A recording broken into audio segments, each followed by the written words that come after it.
Hi, welcome to Crime Clueless. We're your hosts. I'm Jenna. I'm Laura. I'm Krista. And I'm Kayla. We are back for part 2 of Foxcatcher Farms. If you have not listened to part 1, go listen to that first. We covered who John DuPont and the DuPont family was. We talked about his upbringing and him setting up Foxcatcher Farm. And then all of these eccentricities that compounded. And we talked about the eccentricities that stacked up and probably should have been warning signs, giant red flags to all of the athletes that were living on Foxcatcher Farm. But unfortunately, because of the situation, the role that John was playing in the wrestling world, it all just got called eccentricities instead of mental illness. So we're going to jump back in. We're in the mid-90s. Some athletes at Foxcatcher did end up leaving because they felt unsafe. Dave's brother, Mark, was one that left, but many stayed, whether out of loyalty, financial necessity, or the hope that John would calm down eventually. Dave became more and more aware that John was spiraling, and he started to worry a lot about John carrying guns around, especially after the wild incident with the geese. John, like we mentioned, had some kind of weapon on him all the time now. At this point, athletes started avoiding the mansion. They thought of the estate like a solar system, one was later quoted as saying, and they called John's house the sun. John frequently became angry and accused whoever was around him of not believing him. Some of the longest and most trusted athletes formed this sort of inner circle around John. This included Dave, Rob Calabrese, Dave's wrestling BFF, a man named Vallo, and another wrestler named Dan. The four of them, according to a Times Magazine article, would take shifts to spend time with John. They were trying to get him to dry out. He was heavily using drugs and alcohol at this time. This seemed like an okay fix or Band-Aid, and it worked for a while. John went through times where each of the four was his favorite. Usually, Vallo ended up being the favorite for the longest amount of time. It's reported that whenever one or two of them, or even all of them, were hanging out at the mansion with John, if Vallo was about to come over, John would kick everybody else out. He even started sponsoring the Bulgarian team, which is where Vallo was born and raised, and announced to everyone that he was a Bulgarian descendant from one line or another. He told everyone that's why he identified so deeply with Vallo. Side note, he's French. John also seemed pretty jealous about Dave and Vallo's friendship. Vallo told Team Foxcatcher film crew that the tension was palpable in the last year. In one home video, Dave and Vallo are speaking in Russian, and John looks visibly annoyed by it. John then turns to the camera and says, "F the world, I'm going to kill them all." At this, Dave laughs and he says, "Oh, this is going to be a dark, bleak trip." Oh. So he kind of knew. He knew the moods that John would go through. The jealousy started to mix in the most toxic way with the paranoia that was already building in John's mind. This was probably fueled by cocaine and alcohol, and John's mental state was deteriorating rapidly at this point. He was barely sleeping. He decided one day that he wanted wrestler Dan off the property. And remember, Dan was one of the four that were closest with John. So John had an attorney contact Dan about it instead of going to tell him himself. When Dan hesitated, he didn't want to leave. I mean, right now we're in 94, 95. We're getting really close to those next Olympics. John rented a U-Haul and just left it and parked it in front of Dan's house. Subtle. Dan ignored this, thinking because John has gone back and forth between things, the weather, the treadmills that we talked about, they weren't constants. He would do that and then he'd move on to something else. So I think he was hoping that John would just move on. John walked into the weight room a couple days after parking the U-Haul there, carrying a Tech 9, which is a semi-automatic version of a military submachine gun. Oh, geez. So scary. Yeah. The guns mixed with cocaine, alcohol, Yeah. and his mental Mental. illness Yeah. is terrifying. Yeah. Even without the drugs and alcohol, with the mental instability and the paranoia that he's obviously having, Mhm. Yes. terrifying. Yes. He walked straight up to Dan, put the gun level to Dan's chest, and said, "Don't you F with me. I want you off this farm." Oh my gosh. Dan was completely shocked. Nothing like this had ever happened in front of all of them before. So he lowered his head. He held his arms out or kind of up like in a defensive stance. He said, "John, I don't know what all of this is about. I've only tried to be your friend." After a few tense moments, John backed up, put the gun away, and just headed back to his house. I would 100% leave. If I hadn't left already, Mhm. that would be it. I'd be gone. Yeah. That was the end for Dan. He called the police first, who were John's friends, remember, and they were also using his helicopter. Mm. He called about the incident and they laughed it off, saying, "Oh, we've known John forever. He's always been like that." He always threatens people with semi-automatic guns. Gosh. Totally. The next morning, the house next to Dan's mysteriously burned down. That was absolutely, I am getting out of here. Yeah. But he flew out to Colorado to meet with the USA Wrestling Federation and told them about what had happened and that John was spiraling and he was dangerous. Dan pleaded with them that they needed to intervene and get the wrestlers out of there. USA Wrestling said later that this was the first thing that gave them pause about the Foxcatcher situation. So I don't know if they were not aware of all of the other things. They were aware of the 5 wrestlers that were let go because of their race, but I don't know about any of the other things. Mhm. If those had just kind of been a phase or an eccentricity, but they said this was the first thing. So they had a conference call, and this included some of the athletes at Foxcatcher. Some of the athletes did want to take steps to separate themselves from John, but Dave said, "I have my family and children on the farm. If I thought for one moment they were in danger, I'd pack up and leave." That was all that the Federation needed to hear. They took Dave's word for it, decided, great, we don't have to do anything. And, honestly, the Olympics right around the corner, I think that was their main focus. Oh, I'm sure. They didn't care. They just Mhm. wanted them to continue training. And without that money and training facility, they're not making it to the Olympics. So Dan went back to Foxcatcher to pack up his house and leave. Dave chatted with Dan while he was packing up, and he was trying to make this situation less tense. He said, "Dan, look, it's just John being John." Dan was like, "No, I'm still out of here." Good. That night, he left his van at Dave's house as he was getting all moved out. And for some reason, this seemed to send John's paranoia skyrocketing. That night, John got drunk / plus high and went over to Dave's house with a rifle looking for Dan. And it's crazy. He's moving out. But also, he went to the Federation, who probably talked to him, and he probably did not like hearing that Dan had gone and talked to them. Mm-hmm. Dave stepped in, stopped John, took his gun away. He told John, "You cannot come in my house like this." John was so drunk he could barely stand up. Told John to go back home, go to bed. John headed back towards his own house, but in the state that he was in, on the way down the driveway, he stumbled, fell, and hit his head. He even had to have stitches. The next morning, John had no idea what had happened. He did not remember. But his head was swollen, it was bruised. So he went and asked Robbie what had happened. Robbie said, "It looks like you got hit in the head with a bat," because he wasn't there. He didn't know what had happened. He's just looking at it going, "I don't know, looks like you got hit." John, though, latched onto that phrase and decided that Dan assaulted him. So John called the police on Dan. Gosh. Jeez. Yep.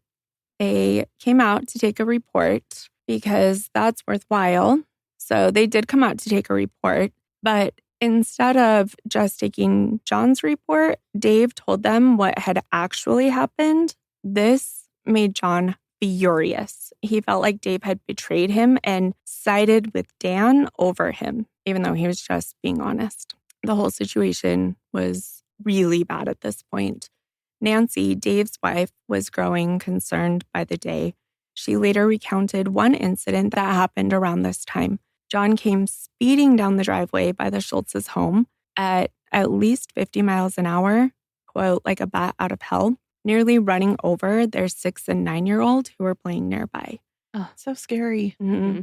That was in their own driveway, mind you, not some public road. Nancy was furious and scared, understandably so. Yeah. She told Dave that John was a menace behind the wheel and someone was going to get hurt if he kept all of this up. Dave, ever the peacemaker, convinced Nancy that they just had to stick it out until the Olympic trials in mid-1996.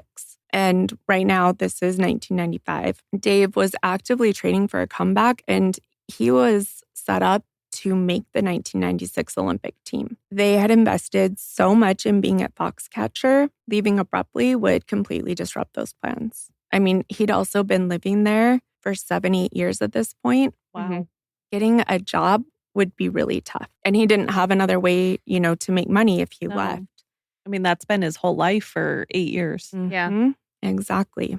And, Dave truly believed that John, while he was troubled, was not homicidal. As Nancy later said, we never thought he was dangerous. I just thought, he might accidentally run over someone.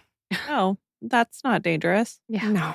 In other words, they worried about an accident, but not an intentional act of violence. Unfortunately, they were wrong. John DuPont's delusions did turn dangerous. By late 1995, John's paranoid focus, for reasons that nobody fully understands, zeroed in on Dave. The two had been close for years, but John began acting hostile towards Dave, as if seeing him as this enemy. Some speculate that it was the jealousy. John either resenting that Dave, was universally loved in the wrestling community. He had so much charisma. He had all of these accolades behind him. And John, despite his money, was still seen as this odd outsider. One of Dave's friends noted that John, quote, wanted the attention or quality that people like Mark and Dave had, and he just couldn't have that, which led to this strange animosity. Mark later theorized something similar. He said, John admired us and at the same time was jealous.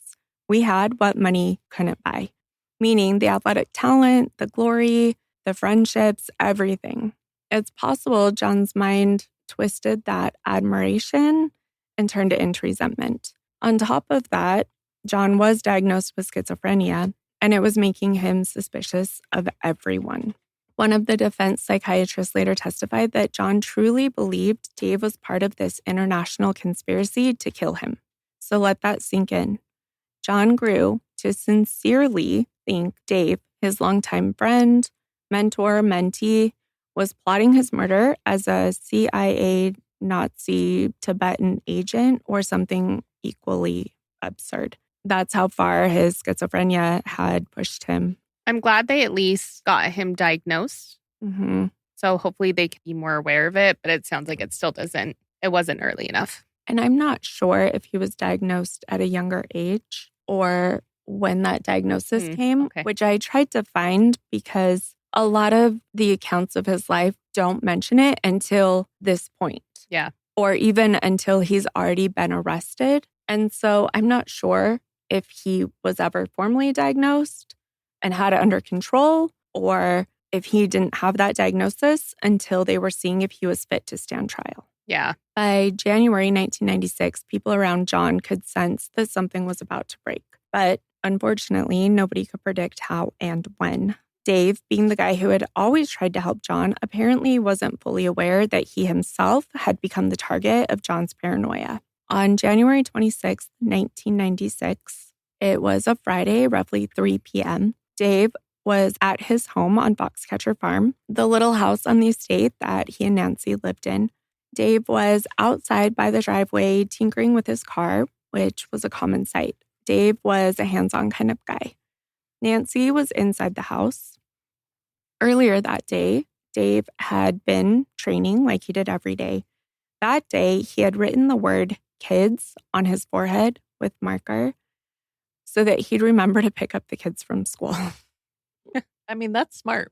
It is. I had an alarm set every single day to remember to go pick up Mila. It's not that I forgot she was at school. Time just goes by had no fast. idea what time it was when I was Although- researching. To be fair, the head is a little weird because I don't look in the mirror that often. But and I guess if there's mirrors in the wrestling studio. Yeah, I think so. Dave's trainer joked around with him, and he said exactly what Kayla just said. You don't seem like the type to look at yourself in the mirror much. You sure you're going to see it? Dave smiled and said, yeah, that's why I wrote it on my hand too. Oh my goodness, that's funny. Oh, it's sad. This was the last thing he'd ever say to his trainer. So now it's 3 p.m. He's working on his car, and John summoned one of the Foxcatcher Farm security team to his mansion. The guy's name is Patrick Goodall. He said he wanted to show Patrick where some trees had fallen down during a recent snowstorm. When Patrick arrived, though, John came out of the house to get in the car and go with him, and he was carrying a gun. And Patrick did think that was odd. Why do you need to bring a gun to just show me some trees that have come down? But Patrick, used to John's eccentricities, and really he carried a gun with him most of the time, like we mentioned, decided just to go with it. So they went and got in the car, John driving, Patrick riding shotgun. John, though, instead of driving to where the trees were, drove to the Schultz's house. He was in his Lincoln Town car. No one was sure exactly why John had decided this was the moment to confront Dave. Some say that there had been an argument earlier in the day, or that John had just been brooding over some paranoid thought. What we do know comes from eyewitnesses, Nancy and Patrick, who recounted what happened next. John's car stops near Dave. Dave, ever friendly, approaches the vehicle, possibly thinking John is just paying a visit. Dave allegedly said, "Hi, Coach," greeting John with his casual, cheerful respect that he always showed. Instead of returning the greeting, John leveled a .44 Magnum revolver at Dave. With a chilling glare, John asked, "Do you have a problem with me?" practically spitting the words out. Before Dave could do or say anything, and we don't know if Dave managed some kind of confused response like "No, John" or something, or maybe he was just stunned at the gun in his face, John opened fire. He squeezed off 3 shots at point-blank range, hitting Dave in the arm, then the torso, and then the back. Dave cried out, "Oh no, oh no," as he collapsed, wounded.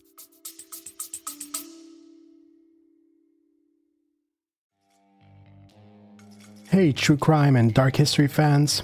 This is Diego, the host of Lore and Crime. If you enjoy eerie folklore and real mysteries, you have to check out my new show.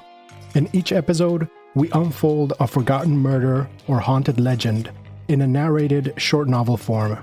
Don't miss the next original tale. Subscribe to Lore and Crime wherever you get your podcasts.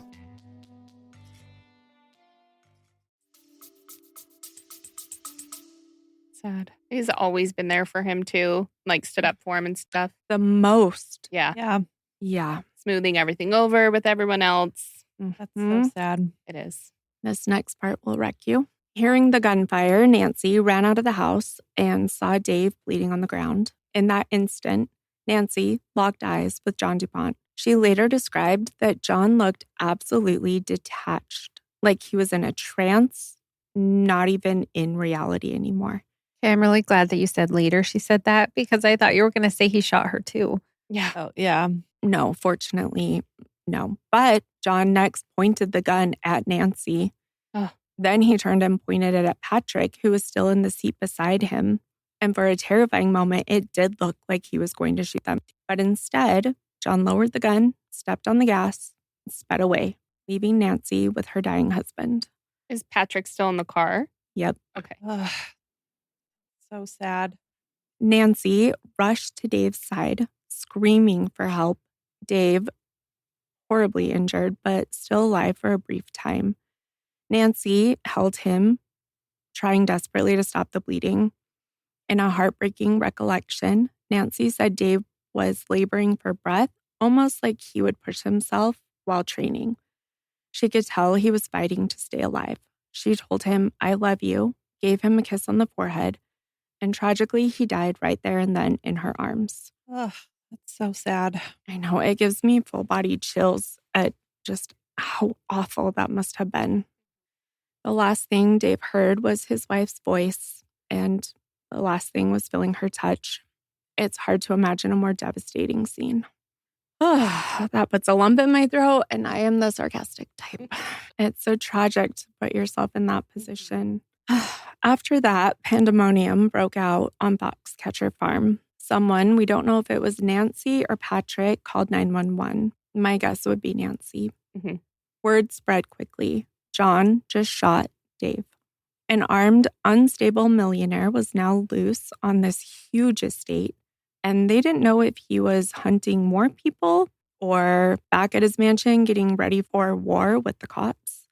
Authorities did respond fast. They swarmed the property with police and eventually a SWAT team. But John had retreated to his mansion and locked himself inside. And now, this began the infamous Foxcatcher standoff.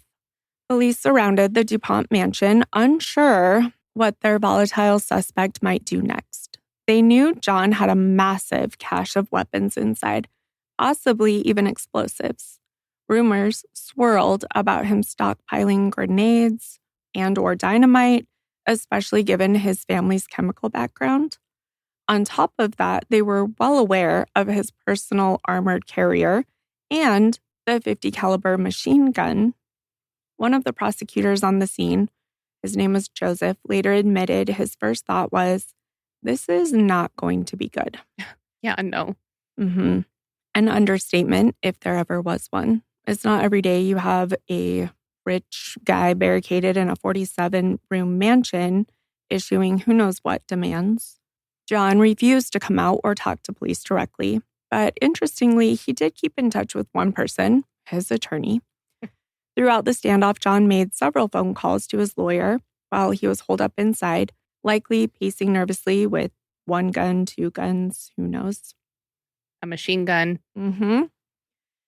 This fact that John immediately lawyered up and was concerned about his legal situation later became a key point in court. It suggested that whether he was mentally insane or not, he still had presence of mind to know that he was in deep trouble and needed legal help, which implies he knew right from wrong at that moment.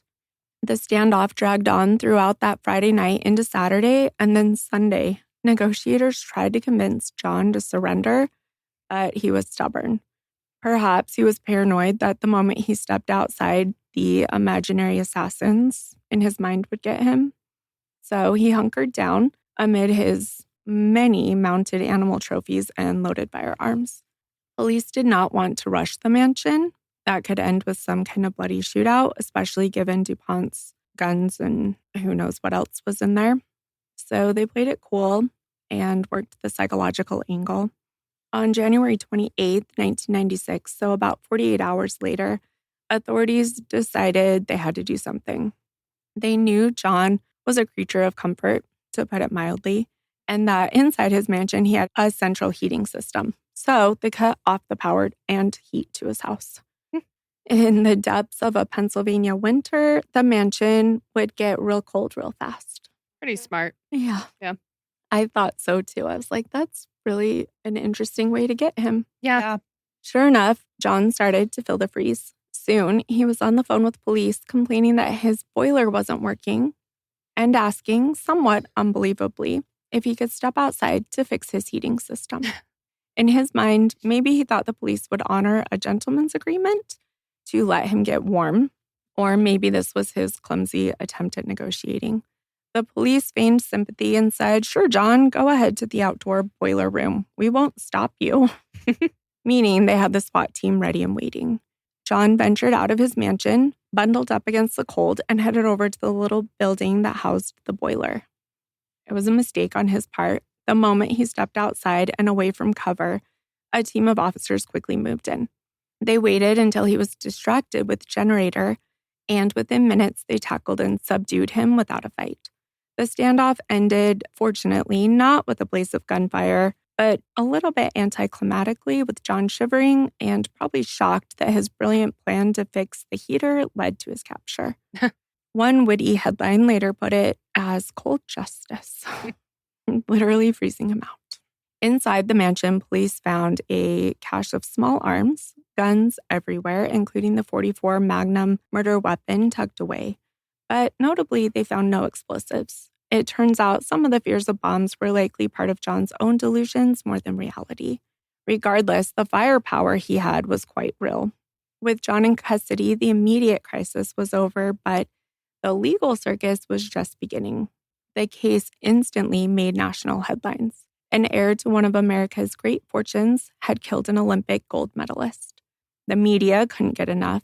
There was money, sports, and insanity all rolled into one story. John was charged with first-degree murder for Dave's death, as well as assault for pointing the gun at Nancy and at Patrick. But bringing him to justice would prove to be a long, winding road, especially through the psychiatric landscape. Immediately, questions arose. Was John DuPont mentally competent to stand trial, or was he too deep in psychosis to even understand the proceedings? In February 1996, so not long after the arrest, a court-ordered psychiatric evaluation took place. The findings were not exactly shocking. Multiple psychiatrists diagnosed John with paranoid schizophrenia. You nailed it, Kayla, at the beginning. In September 1996, a judge formally ruled that John was mentally incompetent to stand trial and sent him to a state psychiatric hospital for treatment. At that point, he was essentially committed until doctors could stabilize him enough for trial. The judge even scolded both the prosecution and the defense for not having sought mental health treatment for John earlier, given how obvious his problems were. And, it's a fair point. It is. I mean, even just hearing the story now, those are classic signs, you know? They, especially with hindsight, extremely obvious. Yeah. But it does make you question how it wasn't obvious in the moment. Yeah. I mean, many saw John spiraling for years, but no one intervened because either his wealth or the complex loyalties around him. Well, and the other thing too, maybe he had been always a little eccentric and it just slowly got worse and worse. And maybe people just kind of played it off like, oh, it's just something new for him. And since he was kind of quirky at the beginning, adding those things little and little over the years, maybe people didn't notice 100% how bad it had gotten. It's like boiling the frog alive in the pot. Yeah. They stay in there. If you start it cold and slowly boil it, if you put it in hot, they're going to be like, oh. Yeah. But as he slowly got worse over the years, maybe people didn't actually put it together how bad it actually was. Yeah. When you're around him every day. Yeah. All those things. Like, oh, he's just a little paranoid, or, oh, yeah, he sees, Oh, it's just a little bit more. Yeah. He's not that bad. Yeah. When he's really not it was. Things. Yeah. He's just carrying around weapons because he's nervous or, Yeah. Oh, this just has to do with he does this. have a lot of money, so maybe people are trying to break it. Maybe. Yeah. If they're trying to find rational justifications. Yeah. But also he's worried about outsiders coming in. They didn't think he was worried about them. His, quote, family that he's Right. inviting to holidays. Right. And that could be, we're the outsiders seeing his progression in a matter of minutes when they saw it over years. Yeah. Yeah. And it might not have been as obvious how bad it was. Yeah. And they might not have all been aware of all of the things either, especially because they're all so focused on their own goals and their own paths getting to the 92 Olympics. And then, okay, we just have to get to the 96. And they're focused on training and their own lives going on too. And maybe some people saw this part and some people saw, the geese thing and some people saw the tunnel thing. But when you put it all together and look at it, Yeah. the big picture like we are, it's blindingly obvious. Mhm. Yes. But you can't say that the same for the people in it at Right. the moment, at the time, you know? Yeah. I mean, Definitely. even the incident with Dan where Dave Mhm. saw it, but Rob had no idea what had happened. Yeah. Mhm. Yeah. And that Exactly. disconnect. Yeah. Yeah. I mean, it's a huge compound too. Yeah. Mhm. And a lot of people doing their own thing, like you said. Mhm. It's basically like a small little city in there. Yeah, Mhm. absolutely. And yeah, we see a little part here and there, Mm-hmm. and he's always been a little quirky. Yeah. Right. It's hard. It's just I kind of guess. weird. Could Yeah. be. And That it's could like- explain it, why no one Yeah. really jumped in to help him. Maybe they didn't realize. Like- Yeah. The trees. Yeah. Yes, you think the trees are moving at night, but that doesn't hurt anyone. Nothing's Yeah. happening. It's just him Just being kinda weird. Yeah. Yeah. You know, that's just a weird thing to say. Mm-hmm. Is he joking? Does he really Right. think that? Right. Mhm. I mean, don't because know. with the deer, sometimes he would say, no, they're just deer. Yeah. Yeah. So, All those little things put together over a long time. yeah, Mhm. years. And then we condense it into, an hour or whatever. Yeah. When we run through each weird thing back to back, Mm-hmm. obviously he's mentally unstable. Mhm. We can see that here, but In hindsight. yeah. John spent several months in a psychiatric facility being medicated and monitored. Every 90 days, the court checked in on his mental state. By January 1997, so about a year after the murder, doctors deemed John competent to stand trial.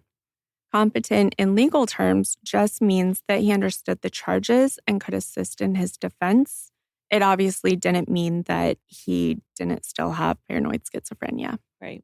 The trial of Commonwealth versus John DuPont began on January 21st, 1997, in Delaware County, Pennsylvania. It was a high-profile and highly unusual trial. John's defense team did not dispute that he had, in fact, shot Dave. The evidence and the witnesses for that were very clear. Instead, they went all in on an insanity defense. They argued that John was legally insane at the time of the killing. So they said that he was so mentally ill, he couldn't tell right from wrong or understand the nature of his acts. To bolster this, the defense presented a parade of psychiatric experts who painted a picture of John as utterly disconnected from reality when he pulled the trigger. One defense psychiatrist testified that John was a paranoid schizophrenic who genuinely believed Dave and others were part of a grand conspiracy to kill him. They described how John had installed elaborate security measures. We talked about the razor wires in the walls due to these delusions. And these are their words, not mine. They recounted John's own statements about being Christ, the Dalai Lama, etc., to show how profound his break from reality was.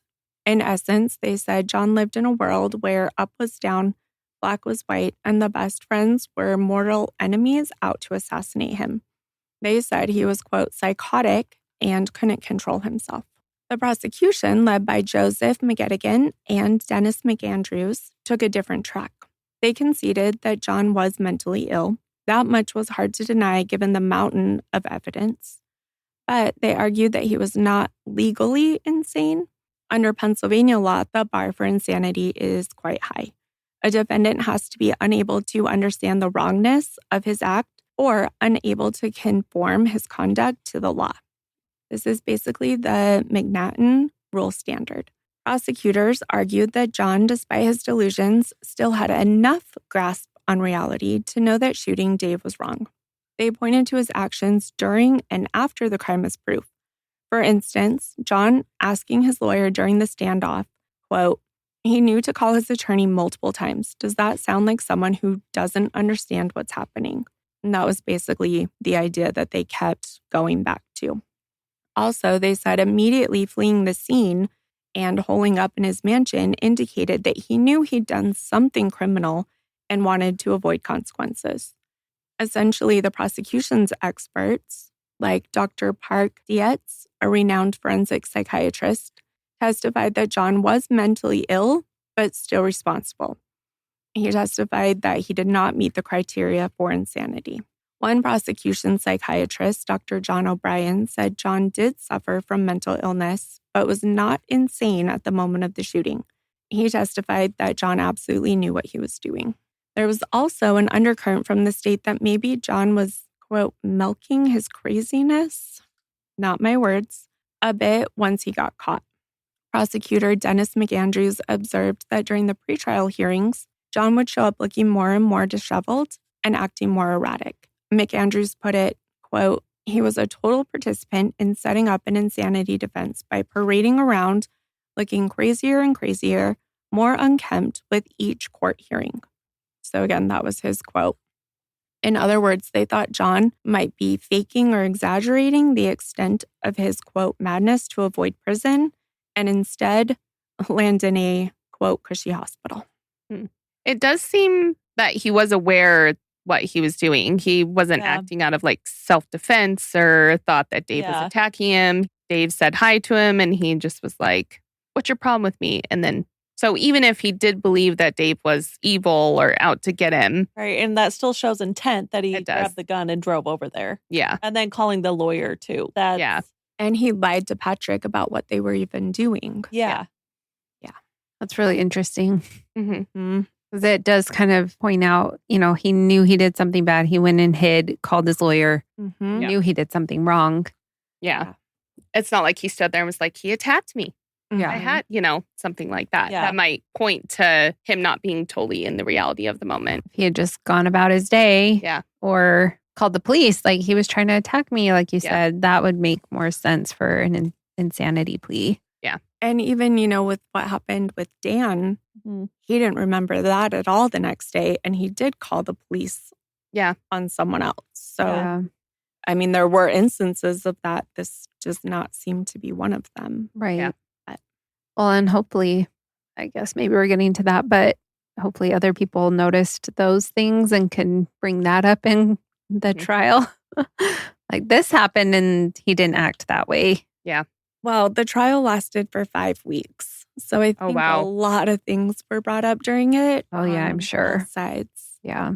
The main thing was the tug of war of psychiatrists. And then they also had a huge number of witnesses from what had happened at Foxcatcher Farm over the last however many years to what happened that moment.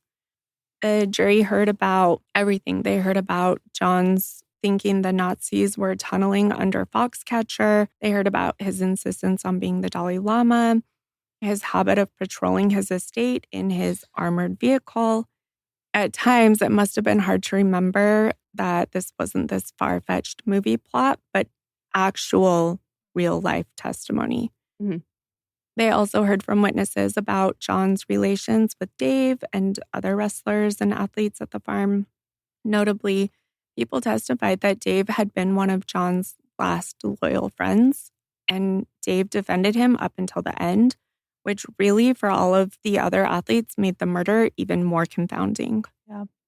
On February 25th, 1997, the jury came back with a verdict. They tried to split the difference, basically. They found John guilty of third-degree murder.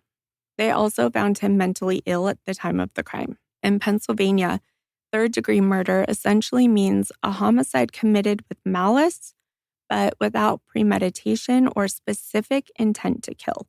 Sort of, I meant to harm, but didn't necessarily plan to kill charge, which is notches below first-degree murder. The guilty but mentally ill part meant the jury believed John had a significant mental illness, but not so severe as to excuse him entirely. I'm assuming hearing from so many psychiatrists on both sides. Yeah. Was like, how do we even decide? Yeah. It has to be confusing. Yeah. This verdict was actually in line with a relatively new Pennsylvania statute that allowed such a finding. It's GBMI, guilty but mentally ill. Basically saying you did it, you were sick, but you knew enough that you're culpable. John was 58 years old now and a convicted murderer, the first and only member of the Forbes 400 richest Americans ever convicted of murder. Judge Patricia Jenkins had the task of sentencing John. Given the third-degree murder conviction, John faced anywhere from, listen to this, 5 to 40 years in prison. Wow. Yeah. What a gap.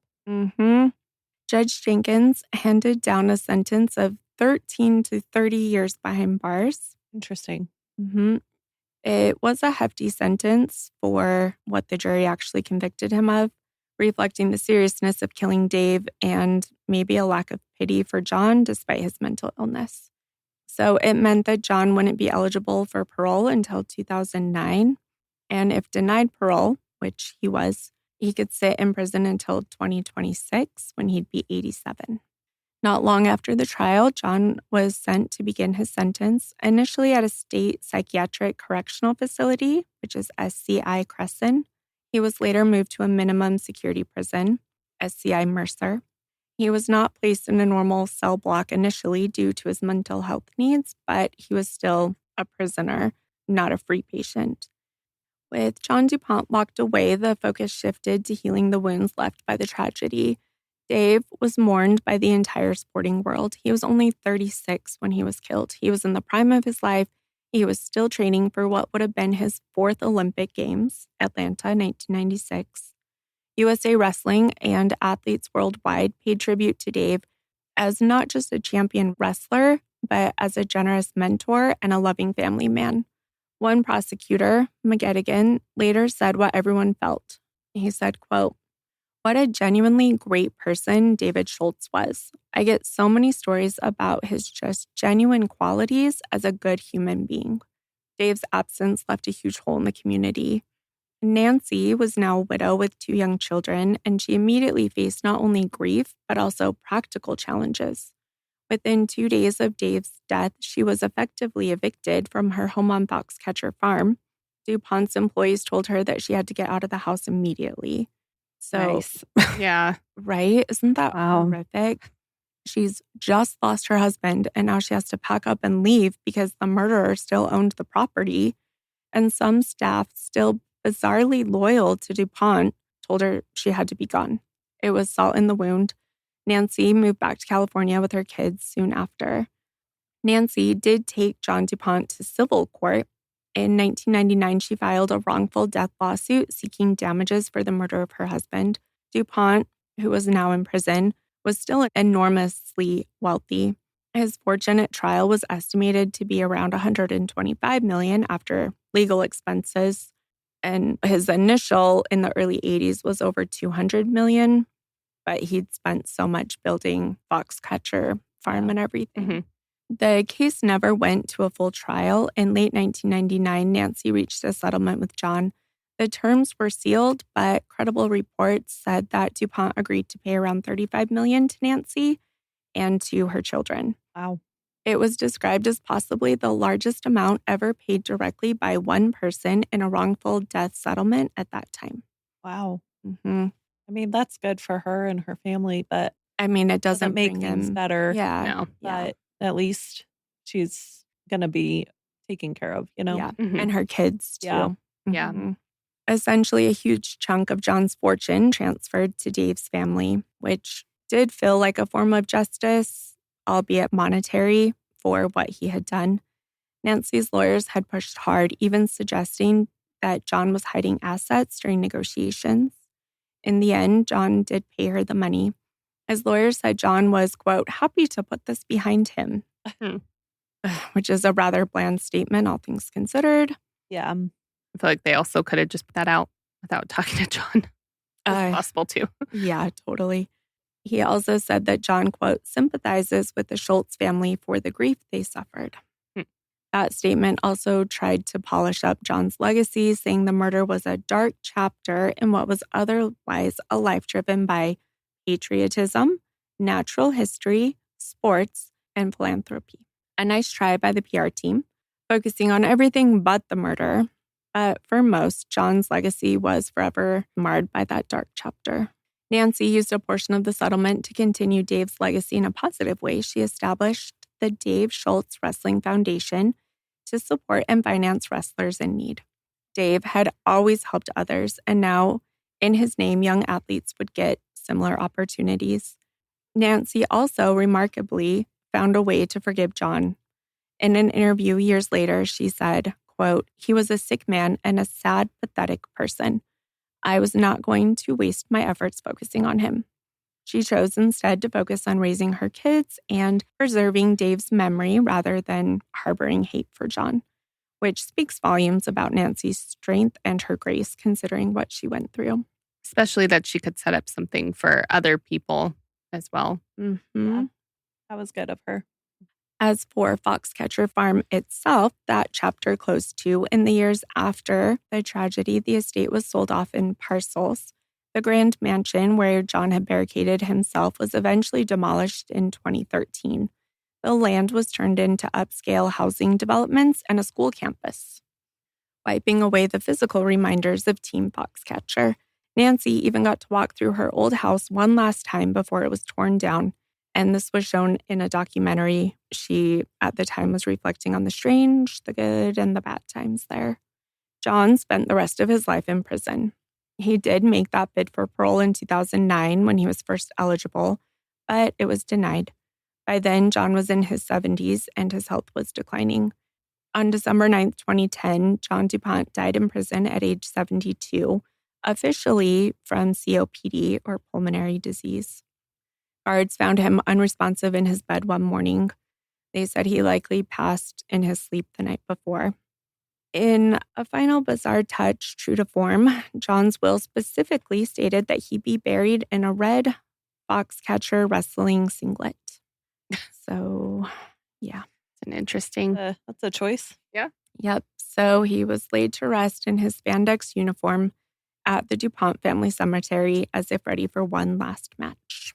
Even after John's death, drama continued in the form of a disputed will. In a twist that likely made his ancestors turn in their graves, John left an estimated 80% of his estate to Valentin Yardarvo, who was a Bulgarian wrestler and Olympic gold medalist who had been on Team Foxcatcher. That wasn't Valo, was it? Yeah, it was. Oh, it was? Okay. Mm-hmm. His name is just Valentin. Okay. Yeah. When he was at Foxcatcher, everyone called him Valo. Yeah. Yeah. Okay. Good catch. Valo was someone that John admired, some say obsessively, and John basically cut out his own relatives in favor of this specific athlete. A couple of John's family members challenged the will, arguing that John was not of sound mind when he made the will, pointing out that around that time, John was busy claiming to be Jesus and the Dalai Lama, etc. But the courts ultimately upheld the will, and the bulk of what remained of John's fortune went to Valo, and the rest went to a wildlife charity that John liked. Interesting. Yep. The story of Dave's murder and the Foxcatcher farm has been turned into various things. There was a 2013 true crime book. There was a 2016 Netflix documentary titled Team Foxcatcher, which we talked about. And then also the Hollywood movie Foxcatcher in 2014. And like we said in the first one, Steve Carell played John DuPont, Channing Tatum played Mark, and Mark Ruffalo played Dave Schultz. The film did take some dramatic liberties, as Mark vocally pointed out when it came out, but it did manage to catch that eerie vibe of John's personality and then the tragedy that unfolded. Nancy actually consulted on the film, and she is in the documentary. She said it was strange to see her darkest days turned into entertainment, but she hoped that it would at least ensure that people remember Dave, not just how he died, but how he lived and how he uplifted others. On that note, Dave's legacy truly endures as a positive one. Wrestling rooms and scholarships have been named after him. Those who knew him speak of his generosity and his spirit. His son and daughter grew up knowing their father was a hero to many. Dave's story, though it ends in heartbreak, continues to inspire wrestlers and the sports communities around the world. And that is the story of Dave Schultz and John DuPont. What do you guys think? I think it's a very interesting story, but it's very heartbreaking because looking back at the signs, if someone had intervened and gotten him some help earlier, I mean, how much of this could have been avoided? If he had gotten help earlier, would he have ever gotten to that point? That's what's sad to me. Mm-hmm. It's a little bit even sadder when on that conference call, if Dave himself hadn't have said, Yeah. I trust John. He's has up days, down days, whatever. But, my family's here and I trust him. That's what got them to not intervene at that point. Yeah. That is such a tragic piece of this. It is. Especially because Dave always supported him. It's really sad. Yeah. It is heartbreaking. That is very tragic, though, that if any of those things that we talked about had been that big flashing in your face red flag at the time and he had gotten some kind of help, probably could have been avoided. Well, thanks for joining us for this 2-part deep dive into Foxcatcher and Dave Schultz and the wrestling community and John DuPont. If you want to see the resources that we used in creating this episode, you can check out our blog.